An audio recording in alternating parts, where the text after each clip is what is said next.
మన గుంటూరుకి వేగా jewellers exciting offers తో April 16న శుభారంభం.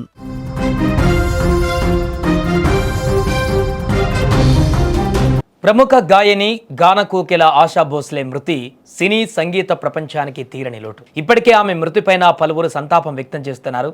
తన మధుర స్వరంతో కోట్లాది మంది అభిమానులను ఉర్రూతలూగించిన గాన కోకిల ఇక లేరు అనే చేదు నిజాన్ని తన అభిమానులు జీర్ణించుకోలేకపోతున్నారు. ఇప్పటికే ఆశా భోస్లే కడసారి చూసేందుకు అభిమానులు పెద్ద ఎత్తున లోయర్ పారెల్లోని ఆమె నివాసానికి చేరుకున్నారు. గత కొన్ని రోజుల నుంచి తీవ్రమైన ఆయాసం, ఛాతీ ఇన్ఫెక్షన్తో బాధపడుతున్న ఆమెను శనివారం సాయంత్రం ఆసుపత్రిలో చేర్పించారు.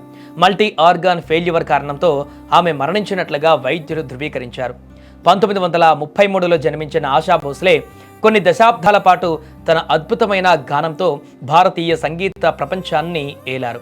వేల సంఖ్యలో పాటలు పాడి శాస్త్రీయ సంగీతం నుంచి పాప్ వరకు అన్ని ప్రక్రియలలో తనదైన ముద్ర వేశారు. అందుకేనేమో ఆమె లేదనే వార్త విన్న పాట కూడా మూగబోయింది. మరోపక్క లోయర్ పరెల్లోని ఆమె నివాసంలో ఆశా భోస్లే భౌతిక కాయాన్ని అభిమానులు ప్రజల సందర్శనార్థం ఉంచారు. తమ అభిమాన గాయనిని చివరి చూపు చూసుకునేందుకు అభిమానులు భారీగా తరలి వస్తున్నారు. దీంతో ఈరోజు మధ్యాహ్నం 3 గంటల వరకు ఆమె మృతదేహాన్ని అక్కడే ఉంచనున్నారు. ఆ తర్వాత సాయంత్రం 4 గంటలకు శివాజీ పార్క్ శ్మశాన వాటికలో ప్రభుత్వ లాంఛనాలతో అంత్యక్రియలు నిర్వహించనున్నారు. ఇక 1933 సెప్టెంబర్ 8న మహారాష్ట్ర సాంగ్లీ జిల్లా గోవర్లో ఆశా భోస్లే జన్మించారు. ప్రముఖ గాయని లతా మంగేష్కర్కు సోదరి ఆశా భోస్లే 7 సార్లు ఫిలింఫేర్ అవార్డు గెలుచుకున్నారు. 2 సార్లు జాతీయ ఉత్తమ గాయని అవార్డు, 2000లో దాదా సాహెబ్ ఫాల్కే అవార్డు, 2008లో పద్మభూషణ్ పురస్కారం అందుకున్నారు. తన 80 ఏళ్ల కెరీర్లో వేల పాటలు పాడి భారతీయ సినిమా సంగీతాన్ని మార్చేశారు. లతా మంగేష్కర్ సోదరి అయిన ఆమె హిందీ, తెలుగు, తమిళ్, బెంగాలీ తదితర భాషలలో అపూర్వమైన పాటలు పాడారు.